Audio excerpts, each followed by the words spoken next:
پھر فرمایا اور یقیناً تم نے ان لوگوں کو جان لیا جنہوں نے تم میں سے ہفتے کے دن زیادتی کی تھی. ہفتے کے دن بنی اسرائیل کو منع کیا گیا تھا کہ مچھلیاں نہیں پکڑنی، اور وہ جمعے کی شام جال ڈال دیتے، اتوار کی صبح نکال کے کہتے ہم نے تو نہیں کیا کچھ، یہ تو خود ہی آ گئی.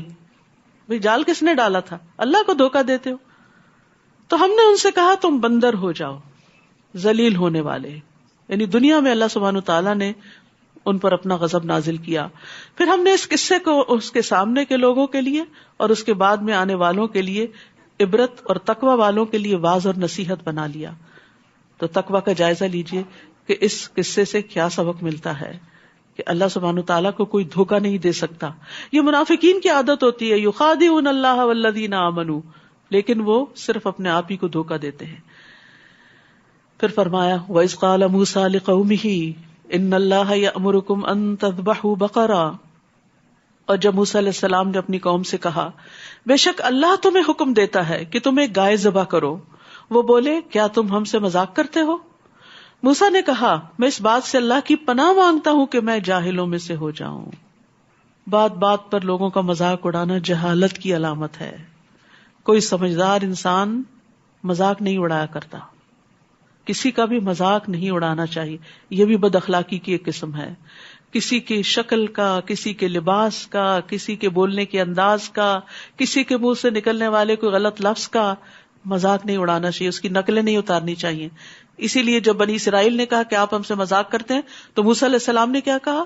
اعوذ باللہ ان اکون من الجاہلین، کہ میں اللہ کی پناہ چاہتا ہوں کہ میں جاہلوں میں سے ہو جاؤں اور میں اپنی قوم کے ساتھ مذاق کروں. تو یہاں پر اللہ سبحانہ تعالیٰ نے بنی اسرائیل کا امتحان لیا. بنی اسرائیل ایک لمبے عرصے تک فرعونیوں کے ساتھ رہے تھے جو گائے کی پوجا بھی کرتے تھے، تو ان کے اندر بھی گائے کی محبت پیدا ہوگی. صحبت کا اثر ہوتا ہے، ماحول کا اثر ہوتا ہے.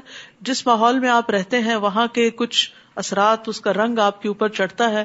کچھ چیزیں جو آپ کو پہلے پسند نہیں ہوتی، جب دیکھتے ہیں سبھی پسند کر رہے ہیں تو آپ کے اندر سے بھی ناپسندیدگی کا عنصر نکل جاتا ہے. تو بنی اسرائیل کے ساتھ بھی کچھ یہی ہوا. تو ان کو خالص کرنے کے لیے اللہ نے ان کا امتحان لیا. یاد رکھیے آزمائشیں اور امتحان خالص کرنے کے لیے بھی آتے ہیں، بندے کو اللہ کے قریب کرنے کے لیے بھی آتے ہیں. تو بہرحال اللہ نے ان کو حکم دیا کہ گائے ذبح کرو، تاکہ پتہ چلے کہ ان کے اندر عبودیت کا جذبہ کتنا ہے، اللہ کی کتنی بات مانتے ہیں اور اپنی خواہش کو کتنا قربان کر سکتے ہیں. تو یہ بات انہیں بڑی گراں گزری. ایسا ہی ہوتا ہے نا، جب اللہ تعالیٰ کا کوئی حکم آتا ہے اور اس پر عمل کرنا ہمیں مشکل لگتا ہے تو ہم اس کے اوپر سوال پہ سوال شروع کر دیتے ہیں تاکہ کسی طرح یہ ٹل جائے. حالانکہ جو حکم ہے وہ تو اپنی جگہ ہی ہے، وہ کیسے ٹل سکتا ہے؟ تو یہاں پر آپ دیکھیے کہ بنی اسرائیل بھی سوال پہ سوال کریں گے تاکہ انہیں گائے ذبح نہ کرنی پڑے، لیکن بالآخر انہیں کرنی ہی پڑی. انہوں نے کہا اپنے رب سے ہمارے لیے دعا کرو. خود نہیں دعا کی، موسیٰ سے کہا آپ دعا کرو. آج ہماری امت کا بھی یہی حال ہے، خود نماز نہیں پڑھیں گے، خود دعا نہیں کریں گے، لیکن ہر دوسرے شخص کو کہیں گے دعا میں یاد رکھیے، ہمارے لیے بہت زیادہ دعا کیجیے، دعا کیجیے، دعا کیجیے. یعنی اتنا تقیہ کلام ہو گیا ہمارا. کیا ہم خود بھی اتنی زیادہ دعا کرتے ہیں؟ کبھی سوچنا چاہیے. اور جتنی دفعہ آپ دوسروں کو کہہ رہے ہوتے ہیں دعا کیجیے، اتنی دفعہ دعا ہی کر لیں خود. یعنی بندوں سے کہہ رہے ہوتے ہیں تو آپ اللہ سے ہی کہہ دیں جو مسئلہ ہے، مسئلہ حل ہو جائے گا انشاءاللہ. تو انہوں نے کہا اپنے رب سے ہمارے لیے دعا کرو کہ وہ ہمارے لیے بیان کر دے کہ وہ گائے کس طرح کی ہے. موسیٰ نے کہا بے شک وہ کہتا ہے کہ وہ گائے نہ تو بڑھیا ہے اور نہ بچیا، بلکہ ان کے درمیان کی نوجوان ہے. تو تم ویسا ہی کرو جو تم حکم دیے جاتے ہو. یعنی بات سنتے ہی مان لو. فرشتوں کی صفت ہے نا کہ اللہ کی نافرمانی نہیں کرتے، بس جو حکم ملتا ہے دوڑ پڑتے ہیں. صحابہ کرام بھی ایسے ہی تھے، نبی صلی اللہ علیہ وسلم کا حکم سنتے ہی دوڑ پڑتے تھے. ابو جری جابر بن سلیم کہتے ہیں کہ میں نے ایک شخص کو دیکھا کہ لوگ اس کی بات بہت سنتے ہیں اور بہت مانتے ہیں، جو بھی وہ کہتے ہیں وہ فوراً قبول کر لیا جاتا. میں نے پوچھا یہ ہیں کون، یعنی جن کی اتنی اطاعت کی جا رہی ہے؟ لوگوں نے بتایا یہ اللہ کے رسول ہیں صلی اللہ علیہ وسلم. صحابہ کرام کا نبی صلی اللہ علیہ وسلم کے ساتھ یہ طرز عمل تھا، اتنے زیادہ آپ سے محبت کرتے تھے اور آپ کی باتوں کی اطاعت کرتے تھے. لیکن بنی اسرائیل کو اللہ کا حکم ملا، موسیٰ علیہ السلام کی طرف سے ہدایات ملی، لیکن وہ ماننا نہیں چاہتے تھے. آج ہم اپنے آپ کو دیکھیں، ہم کس کی پیروی کر رہے ہیں، صحابہ کرام کی یا بنی اسرائیل کی جو اپنے پیغمبر کے ساتھ ایسا سلوک کر رہے تھے؟ انہوں نے کہا تم اپنے رب سے ہمارے لیے دعا کرو. دوبارہ وہی بات گئی کہ وہ ہمارے لیے بیان کر دے کہ اس کا رنگ کیسا ہے. موسیٰ نے کہا بے شک وہ فرماتا ہے کہ وہ گائے گہرے زرد رنگ کی ہے, اس کا رنگ چمکتا ہے جو دیکھنے والوں کو خوش کر دیتا ہے. لیکن ابھی بھی تسلی نہیں ہوئی, پھر آ گئے. انہوں نے کہا تم اپنے رب سے ہمارے لیے دعا کرو, وہ ہمارے لیے بیان کر دے, کھول کے بتا دے وہ کس طرح کی ہے. بے شک سب گائے ہمیں ایک دوسرے سے مشابہ معلوم ہوتی, اور بے شک اگر اللہ نے چاہا تو ہم ضرور راہ پانے والے ہیں. یہاں انشاءاللہ کہہ دیا, اسی وجہ سے پھر وہ گائے مل بھی گئی ان کو, جو بڑی بھاری قیمت دے کے لینی پڑی. موسیٰ علیہ السلام بھی ان کے سوالوں سے اکتائے نہیں, یہ نہیں کہا جاؤ جاؤ بس میں مزید نہیں بات کروں گا. جو وہ پوچھتے گئے بتاتے گئے. کہا بے شک وہ اللہ کہتا ہے وہ گائے کام کرنے والی نہ ہو کہ زمین میں ہل جوتتی ہو اور نہ کھیتی کو پانی پلاتی ہو, صحیح سلامت ہو کہ اس میں کوئی داغ نہ ہو, خوبصورت بھی ہو. کہنے لگے اب تم حق لائے ہو. یہ کیا مزید کوئی سوال رہا نہیں تھا.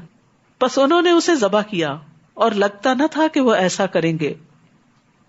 موسیٰ علیہ السلام نے تو پہلی بار ہی حق بیان کر دیا تھا کہ اللہ نے حکم دیا ایسا کرو, لیکن یہ ان کی جہالت تھی کہ وہ ان کو حق نہیں لگا.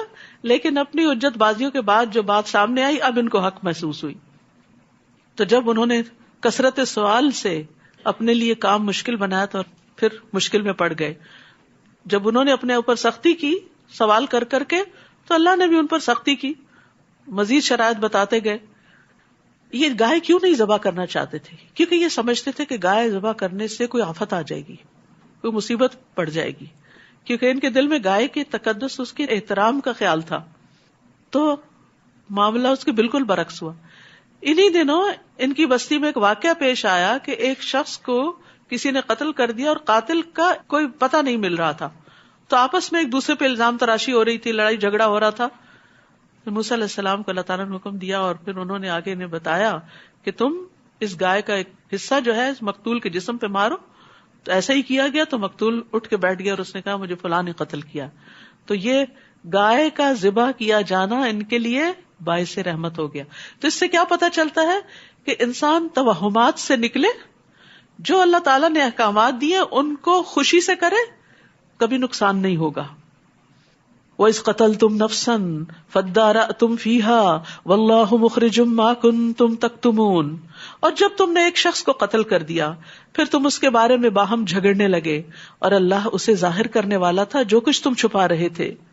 تو ہم نے کہا اس مقتول کو اس گائے کے بعض حصے سے ضرب لگاؤ, اسی طرح اللہ مردوں کو زندہ کرے گا اور وہ تمہیں اپنی نشانیاں دکھاتا ہے تاکہ تم عقل سے کام لو. یعنی یہ اللہ کی نشانی تھی. ثم قست قلوبکم من بعد ذلک فہی کالحجارۃ او اشد قسوہ. پھر اس کے بعد تمہارے دل سخت ہو گئے گویا وہ پتھروں کی طرح ہیں, یا ان سے بھی زیادہ سخت, پتھروں سے بھی سخت. اور بے شک بعض پتھر تو وہ ہیں کہ ان میں سے نہریں پھوٹ نکلتی ہیں, اور بے شک ان میں سے کچھ ایسے ہوتے ہیں جو پھٹ پڑتے ہیں اور ان میں سے پانی نکل آتا ہے, اور بلا شبہ ان میں سے کچھ ایسے ہوتے ہیں کہ وہ اللہ کے خوف سے گر پڑتے ہیں اور اللہ اس سے غافل نہیں جو بھی تم عمل کرتے ہو. یہاں دراصل 3 طرح کے پتھروں کی بات کی گئی جو 3 طرح کے انسانوں کو ریپرزینٹ کر رہے ہیں. پہلی قسم کے پتھر کیسے ہیں کہ جن سے نہریں پھوٹ نکلتی ہیں, اور یہ ایسی جگہوں پر ہوتا ہے جہاں پر زمین کے اندر بہت سا پانی جمع ہو جاتا ہے اور وہ اتنا زیادہ ہو جاتا ہے کہ اوور فلو کرنے لگتا ہے اور وہاں سے اسپرنگز پھوٹ پڑتے ہیں. تو بعض لوگ ایسے ہوتے ہیں کہ جن کے اندر خیر جمع ہوتی جاتی ہے, وہ نالج ایکیومولیٹ کرتے رہتے ہیں, علم حاصل کرتے رہتے ہیں, ان کے اندر نیکی کے جذبات ابھرتے رہتے ہیں, دین سے محبت آتی جاتی حتیٰ کہ وہ پھر ایسے نکلتی ہے کہ نہروں کی طرح, جس سے بے شمار لوگ فائدہ اٹھاتے ہیں. تو پتھروں کے بھی بہت فائدے ہیں, یعنی کچھ لوگ اس خیر کے حامل ہوتے ہیں. کچھ راکس ایسی ہوتی ہیں کہ جو پانی جذب کرتی رہتی ہیں اور ان کے اندر پانی چلا جاتا ہے, بڑی بڑی راکس ہوتی ہیں, اور جب ان کو کوئی بڑی چوٹ لگتی ہے, کوئی زلزلہ آتا ہے یا کوئی ایسا چیز ہوتی ہے تو ان کے اندر کریک ہو جاتے ہیں. جب کریک ہوتے ہیں تو ان کے اندر سے پانی پھوٹ نکلتا ہے اور چشمے بہہ جاتے ہیں.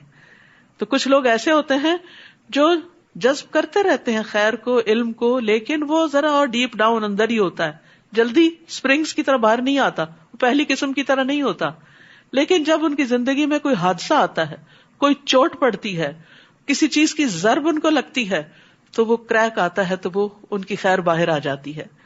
اور تیسری قسم کے پتھر کون سے ہوتے ہیں کہ جب لینڈ سلائڈنگ ہوتی ہے, جب کوئی زلزلہ وغیرہ آتا ہے یا گریویٹیشنل پل کی طرف کوئی پتھر لڑکنے لگتا ہے تو وہ اللہ کی خشیت سے لڑک رہا ہوتا ہے. بظاہر اس کے وہ اسباب کے ساتھ ہی لڑک رہا ہے لیکن اس کے اندر بھی اللہ کی خشیت ہوتی. تو کچھ لوگ ایسے ہوتے ہیں کہ جو راکس کی طرح, پتھروں کی طرح بہت سٹبن نظر آ رہے ہوتے ہیں, لیکن پھر ان کے دل میں جب اللہ کا خوف آتا ہے تو اللہ کے آگے جھک جاتے ہیں, گناہوں سے توبہ کر لیتے ہیں. تو پتھر بھی آنسو بہاتے ہیں, پتھر بھی خیر پہنچاتے ہیں, پتھر بھی پانی نکالتے ہیں, اور پانی زندگی ہے, پانی سے ہر زندہ چیز پیدا ہوئی ہے. تو اسی طرح انسانوں کے بارے میں ججمنٹل نہیں ہونا چاہیے. ہو سکتا ہے آپ کا کوئی بچہ آپ کو راک کی طرح نظر آتا ہو کہ وہ آپ کی باتیں سن کے کوئی ریاکشن ظاہر نہیں کر رہا, کہیں سے اثر نہیں نظر آ رہا کہ اس کے اندر کوئی خیر ہے. لیکن کیا ہوتا ہے کہ فیملی میں کسی کی ڈیتھ ہو جاتی ہے یا آپ تربیت کرنے والے ہی دنیا سے چلے جاتے ہیں تو وہ ٹوٹ پڑتے ہیں اور ان کے اندر کی خیر باہر آتی ہے اور وہ بہترین انسان بن جاتے ہیں. تو کبھی بھی مایوس نہ ہو, خیر کے کام کرتے چلے جائیں. یہاں سے تربیت اولاد کی ٹپس لیں کہ آپ اچھے انسان تھے, آپ کو خیر ملتی رہی, اب آپ خیر بانٹنا شروع ہو گئے, لیکن ابھی آپ کے بچے اس معیار پہ نہیں. یعنی جو ماں دین کی طرف آ جاتی ہے اس کا کیا دل چاہتا ہے کہ بس بچے فوراً نمازی ہو جائیں, فوراً وہ مسجد جانا شروع کر دیں, وہ قرآن سمجھ لیں, وہ یہ کریں وہ کریں, نیکی کے بڑے بڑے کام کریں. لیکن بظاہر یوں لگتا ہے خون جگر جلا رہے ہیں, اثر کچھ ہو نہیں رہا. بالکل مایوس نہیں ہونا, وہ ابھی جذب کر رہے ہیں. ایک وقت آئے گا کہ وہ خیر باہر نکلے گی. خیر ہی لاتی ہے, خیر سے شر نہیں نکلتا.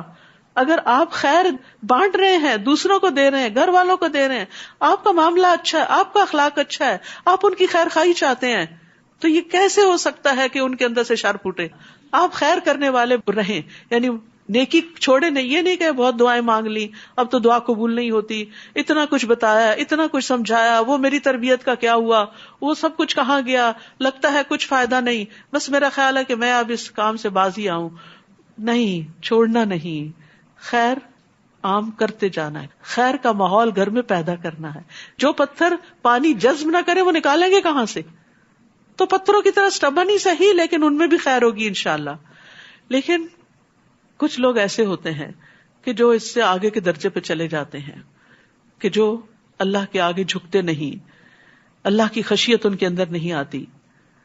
تو اللہ تعالیٰ سے ہمیں دعا کرنی چاہیے کہ یا اللہ تو ہمارے دلوں کو سخت نہ کرنا, اور ہمیں اپنی آیات سے, اپنے قرآن سے نصیحت حاصل کرتے رہنے کی توفیق عطا فرمانا, اور ہمیں ہماری خواہشات کے شر سے بچانا. ابن قیم کہتے ہیں دل کو بگاڑنے والی 5 چیزیں ہیں. یعنی دل کہاں سے خراب ہوتے ہیں, کیونکہ یہاں دلوں کو پتھروں سے تشبیہ دی گئی ہے نا. دل کو بگاڑنے والی 5 چیزیں ہیں. لوگوں سے زیادہ گھل مل کے رہنا, ہر وقت سوشلائز کرنا, ہر وقت لوگوں کے بیچ میں ہونا. اس سے کیا ہوتا ہے کہ منہ سے کبھی کوئی بات نکلتی, کبھی کوئی. دوسرے خواہش پرستی, صرف وہ کام کرنا جو دل کو اچھے لگے. پھر اللہ کے علاوہ سے دلی تعلق زیادہ رکھنا, یعنی اللہ سے بڑھ کے کسی سے محبت کرنا, زیادہ کھانا, زیادہ سونا, یہ چیزیں دل کو بگاڑ دیتی ہیں. اور پھر جب دل بگڑ جاتا ہے تو جیسے انسان کا معدہ بگڑ جائے نا, وہ سونا بھی کھا لے تو اس کو فائدہ نہیں ہوتا, وہ ڈائجسٹ ہی نہیں کرتا. تو اسی طرح جب دل بگڑ جاتا ہے تو اچھی سے اچھی بات اس دل پہ پھر اثر نہیں کرتی. پھر فرمایا افتطمعون ان یؤمنوا لکم, کیا بھلا تم امید رکھتے ہو کہ وہ تمہاری بات مان لیں گے؟ یعنی بنی اسرائیل سے تم امید رکھتے ہو کہ وہ محمد صلی اللہ علیہ وسلم کو مان جائیں گے, تمہاری کتاب کو مان جائیں گے. حالانکہ ان میں سے ایک فریق کے لوگ اللہ کا کلام یعنی تورات سنتے ہیں, پھر اس کو سمجھ لینے کے بعد وہ اس میں تحریف کر دیتے ہیں. یعنی انہوں نے تو اپنی کتاب کو بدل ڈالا ہے, حالانکہ وہ جانتے ہیں. اور جب وہ ان لوگوں سے ملتے ہیں جو ایمان لائے تو کہتے ہیں ہم بھی ایمان لائے.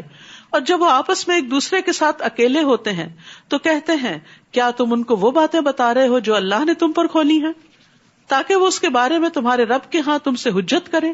کیا پھر تم عقل سے کام نہیں لیتے؟ کیا بھلا یہ لوگ نہیں جانتے کہ بے شک اللہ سب جانتا ہے, جو وہ چھپاتے ہیں اور جو کچھ وہ ظاہر کرتے ہیں. اور ان میں سے بعض ان پڑھ ہیں جو کتاب کا علم نہیں رکھتے. کس کو ان پڑھ کہا جا رہا ہے؟ آیت نمبر 78, وَمِنْهُمْ أُمِّيُّونَ لَا يَعْلَمُونَ الْكِتَابَ. ان میں سے کچھ امی ہیں، ان پڑھ ہیں، جو کتاب کا علم نہیں رکھتے. الکتاب کا، اللہ کی طرف سے آئی ہوئی کتاب کا علم نہ رکھنا انسان کو جاہل بنا دیتا ہے. دنیا کی بڑی سے بڑی ڈگریاں بھی آپ کے پاس ہوں، لیکن اگر آپ کو نہیں پتا آپ کے رب نے آپ کے لیے کیا حکم دیا ہے تو یہ سراسر جہالت ہے. فرمایا اور ان میں سے بعض ان پڑھ ہیں جو کتاب کا علم نہیں رکھتے سوائے جھوٹی آرزوؤں پر بھروسے کے، اور وہ صرف گمان سے کام لیتے ہیں، یعنی ان کے علم کی بنیاد ان کا گمان ہوتا ہے یا صرف دنیا کے تجربات ہوتے ہیں. فویل للذین یکتبون الکتاب بایدیہم، تو ہلاکت ہے ان لوگوں کے لیے جو اپنے ہاتھوں سے کتاب لکھتے ہیں پھر کہتے ہیں یہ اللہ کی طرف سے ہے تاکہ اس کے بدلے معمولی قیمت لے لیں. بس ہلاکت ہے ان کے لیے بوجہ اس کے جو ان کے ہاتھوں نے لکھا، اور ہلاکت ہے ان کے لیے بوجہ اس کے جو وہ کمائی کر رہے ہیں. اور وہ کہتے ہیں ہمیں دوزخ کی آگ ہرگز نہیں چھوئے گی مگر گنتی کے چند دن. عقائد کی خرابی. کہہ دیجئے کیا تم نے اللہ سے کوئی عہد لے رکھا ہے تو اللہ اپنے عہد کے ہرگز خلاف نہ کرے گا، یا تم اللہ کے بارے میں وہ کہتے ہو جو تم علم نہیں رکھتے. بلا من کسب سیئۃ واحاطت به خطیئتہ فاولئک اصحاب النار هم فیہا خالدون.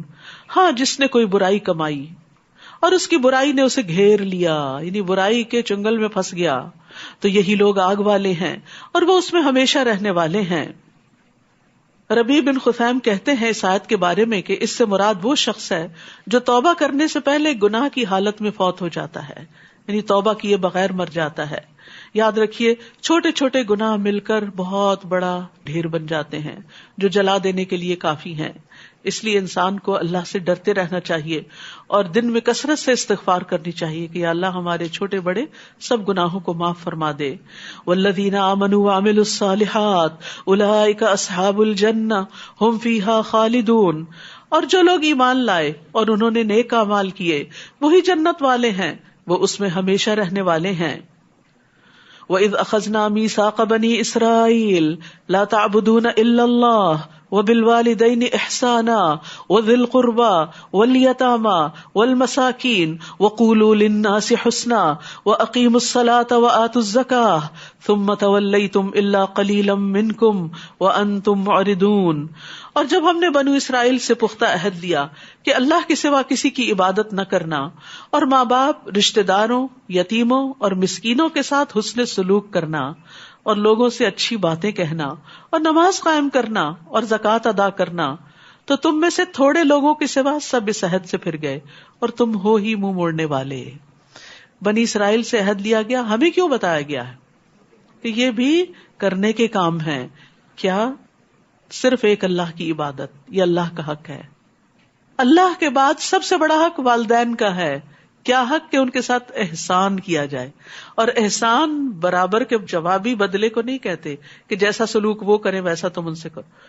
یعنی اگر وہ ڈانٹ کے بات کریں تو تم بھی ڈانٹ کے بات کرنا شروع کر دو، اور اگر وہ اچھے سے بات کرے تو تم بھی اچھی بات کرو. نہیں، والدین جو بھی کریں تم ان کے ساتھ اچھا ہی کرو گے. اور نہ صرف والدین کے ساتھ، باقی رشتہ داروں کے ساتھ بھی، یتیموں اور مسکینوں کے ساتھ بھی، کیونکہ وہ سوسائٹی کا وہ طبقہ ہے کہ جن کی طرف عموماً توجہ نہیں کی جاتی، ان کو امپورٹنس نہیں دی جاتی، ان کے ساتھ حسن سلوک نہیں کیا جاتا. اور پھر سب سے بڑا حسن سلوک کیا ہے جس پر کچھ خرچ نہیں آتا؟ وَقُولُوا لِلنَّاسِ حُسْنًا، لوگوں سے اچھی طرح بات کرو، خوش اخلاقی، اچھی گفتگو، یعنی قولی احسان بھی اور فعلی احسان بھی. نرم گفتگو اور اچھا اخلاق جو ہے یہ بھی ایک صدقہ ہے. الکلمۃ الطیبۃ صدقہ.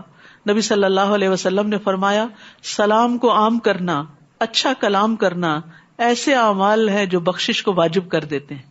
یعنی ہر ایک کو سلام کرنا اور اچھی طرح بات کرنا دوسروں سے، کسی کی بات سن لینا، اس کو جواب دے دینا، بغیر ٹانٹ کیے، بغیر طنز کیے، بغیر تانے دیے، بغیر کسی کے قصور یا اس کی غلطیوں کو یاد کرائے، بغیر چیخے چلائے، اور بات کے اندر سچائی بھی ہو. یعنی بات بھی درست ہو اور اس کی پریزنٹیشن بھی درست ہو، عمدہ ہو، خوبصورت ہو. حسن سے ہے، حسن خوبصورتی کو کہتے ہیں.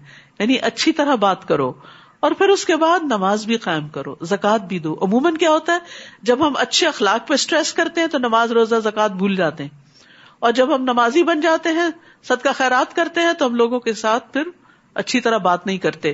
تو مکمل دین. فرمایا پھر تم اس سے پھر گئے اور تم منہ پھیرنے والے ہو. آج اس حکم کو کیا ہم نہیں جانتے کہ یہ ہمارے دین کا حصہ ہے؟ آج یہ سب کچھ پڑھنا دراصل اپنے آپ کو یاد دہانی کرانا ہے. ہم نے پہلا سپارہ پہلے بھی پڑھا ہوا، ہم جانتے ہیں اس میں کیا لکھا ہوا ہے، لیکن دوبارہ کیوں پڑھنے کی ضرورت ہے؟ نبی صلی اللہ علیہ وسلم ہر سال جبریل علیہ السلام کے ساتھ کیوں دور کیا کرتے تھے؟ کیونکہ قرآن کو دہرانے سے انسان کے موٹیویشنل لیول بھی ہائی ہوتا ہے، ایمان بڑھتا ہے، عمل کی طاقت ملتی ہے انسان کو. پھر فرمایا اور جب ہم نے تم سے پختہ عہد لیا کہ تم باہم اپنے خون نہ بہانا اور اپنے لوگوں کو ان کے گھروں سے نہ نکالنا، تو تم سب نے اقرار کر لیا اور تم اس بات کے گواہ ہو. پھر تم وہی لوگ ہو کہ اپنے ہی لوگوں کو قتل کرتے ہو اور اپنے میں سے ایک فریق کو ان کے گھروں سے نکال دیتے ہو. تم ان کے خلاف گناہ اور زیادتی کے ساتھ دوسروں کی مدد کرتے ہو، اور اگر وہ تمہارے پاس قیدی ہو کر آئیں تو فدیہ دے کر ان کو چھڑا لیتے ہو، حالانکہ ان کا نکال دینا ہی تم پر حرام کیا گیا تھا. کیا تم کتاب اللہ کے بعض حصے کو مانتے ہو اور بعض کا انکار کرتے ہو؟ یہ نہ بنی اسرائیل کو اجازت تھی اور نہ ہم کو کہ کتاب کا بعض حصہ لے لیں اور بعض کو چھوڑ دیں، صرف پسند کی چیزیں پک اینڈ چوز کر لیں.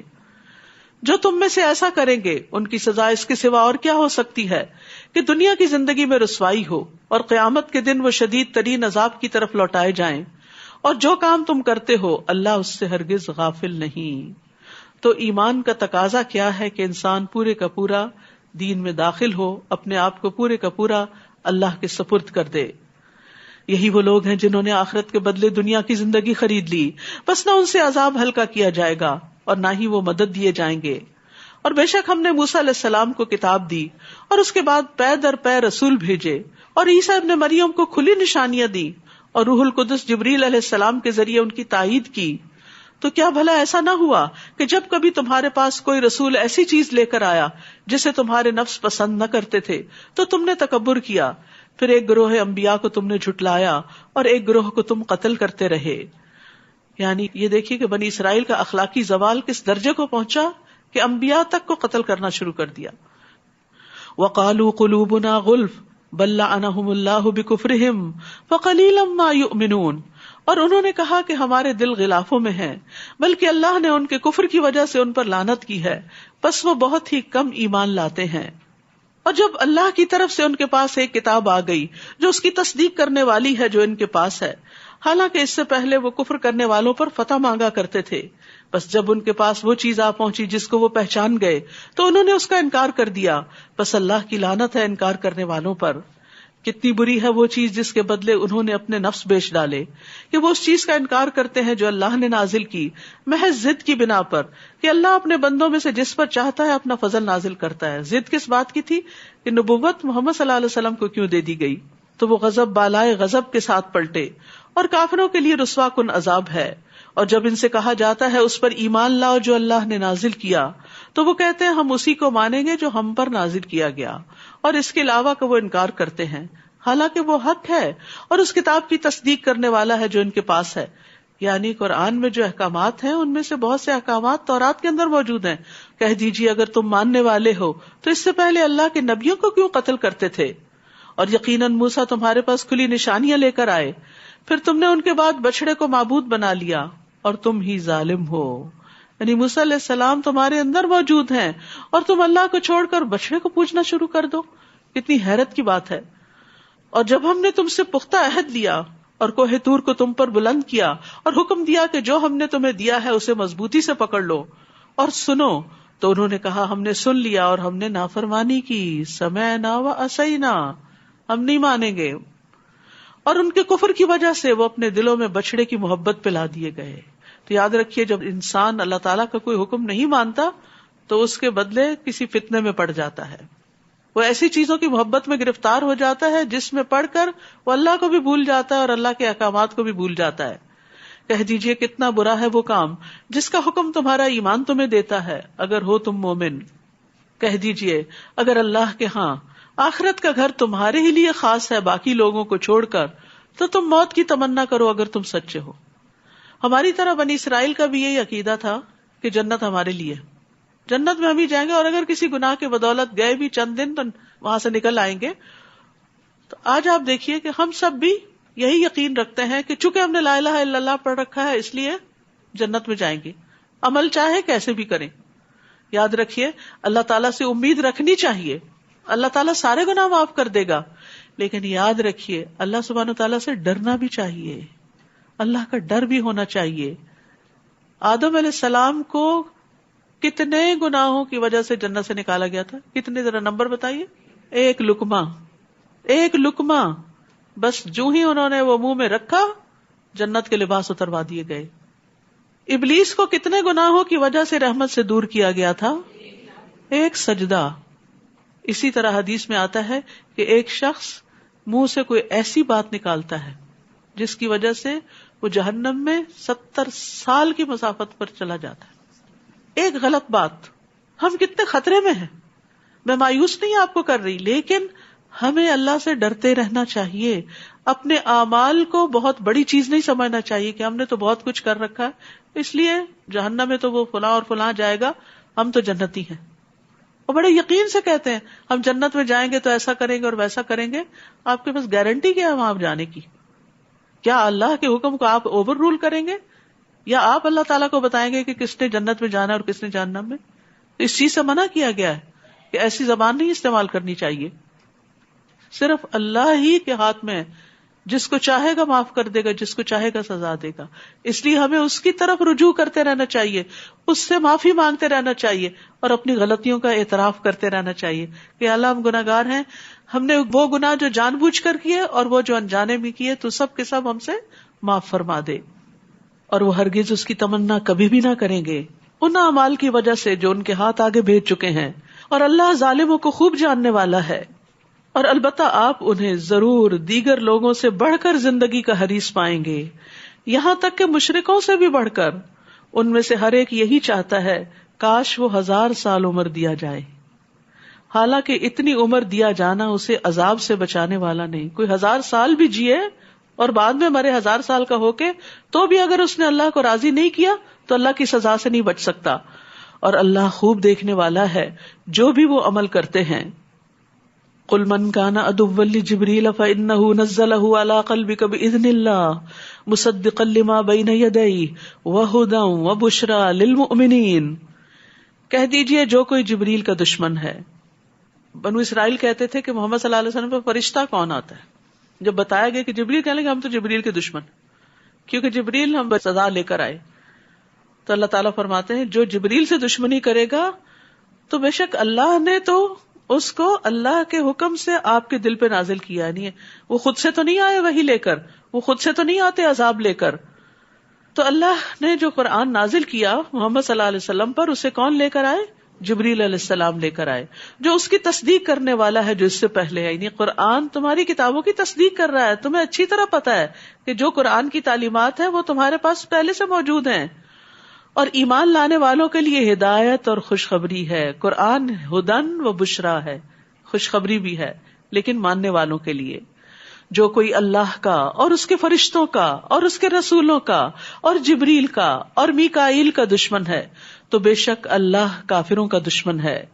اور یقیناً ہم نے آپ کی طرف روشن آیات نازل فرمائی ہیں، اور نہیں انکار کرتے ان کا مگر جو فاسق ہیں، نافرمان لوگ. پھر فرمایا اور یقیناً تم نے ان لوگوں کو جان لیا جنہوں نے تم میں سے ہفتے کے دن زیادتی کی تھی. ہفتے کے دن بنی اسرائیل کو منع کیا گیا تھا کہ مچھلیاں نہیں پکڑنی، اور وہ جمعے کی شام جال ڈال دیتے، اتوار کی صبح نکال کے کہتے ہم نے تو نہیں کیا کچھ، یہ تو خود ہی آ گئی. بھئی جال کس نے ڈالا تھا؟ اللہ کو دھوکہ دیتے ہو. تو ہم نے ان سے کہا تم بندر ہو جاؤ، ذلیل ہونے والے. یعنی دنیا میں اللہ سبحانہ تعالیٰ نے ان پر اپنا غضب نازل کیا. پھر ہم نے اس قصے کو اس کے سامنے کے لوگوں کے لیے اور اس کے بعد میں آنے والوں کے لیے عبرت اور تقوی والوں کے لیے واعظ اور نصیحت بنا لیا. تو تقوی کا جائزہ لیجئے کہ اس قصے سے کیا سبق ملتا ہے کہ اللہ سبحانہ تعالیٰ کو کوئی دھوکہ نہیں دے سکتا. یہ منافقین کی عادت ہوتی ہے، یخادعون اللہ والذین آمنوا، لیکن وہ صرف اپنے آپ ہی کو دھوکہ دیتے ہیں. پھر فرمایا وَإِذْ قَالَ مُوسَىٰ لِقَوْمِهِ ان اللہ یأمرکم ان تذبحوا بقرہ. اور جب موسیٰ علیہ السلام نے اپنی قوم سے کہا بے شک اللہ تمہیں حکم دیتا ہے کہ تم ایک گائے ذبح کرو، وہ بولے کیا تم ہم سے مذاق کرتے ہو؟ موسیٰ نے کہا میں اس بات سے اللہ کی پناہ مانگتا ہوں کہ میں جاہلوں میں سے ہو جاؤں۔ بات بات پر لوگوں کا مذاق اڑانا جہالت کی علامت ہے۔ کوئی سمجھدار انسان مذاق نہیں اڑایا کرتا، کسی کا بھی مذاق نہیں اڑانا چاہیے، یہ بھی بد اخلاقی کی ایک قسم ہے۔ کسی کی شکل کا، کسی کے لباس کا، کسی کے بولنے کے انداز کا، کسی کے منہ سے نکلنے والے کوئی غلط لفظ کا مذاق نہیں اڑانا چاہیے، اس کی نقلیں نہیں اتارنی چاہیے۔ اسی لیے جب بنی اسرائیل نے کہا کہ آپ ہم سے مذاق کرتے ہیں تو موسیٰ علیہ السلام نے کیا کہا؟ اعوذ باللہ ان اکون من الجاہلین، کہ میں اللہ کی پناہ چاہتا ہوں کہ میں جاہلوں میں سے ہو جاؤں اور میں اپنی قوم کے ساتھ مذاق کروں۔ تو یہاں پر اللہ سبحانہ وتعالیٰ نے بنی اسرائیل کا امتحان لیا۔ بنی اسرائیل ایک لمبے عرصے تک فرعونیوں کے ساتھ رہے تھے جو گائے کی پوجا بھی کرتے تھے، تو ان کے اندر بھی گائے کی محبت پیدا ہوگی۔ صحبت کا اثر ہوتا ہے، ماحول کا اثر ہوتا ہے، جس ماحول میں آپ رہتے ہیں وہاں کے کچھ اثرات، اس کا رنگ آپ کے اوپر چڑھتا ہے۔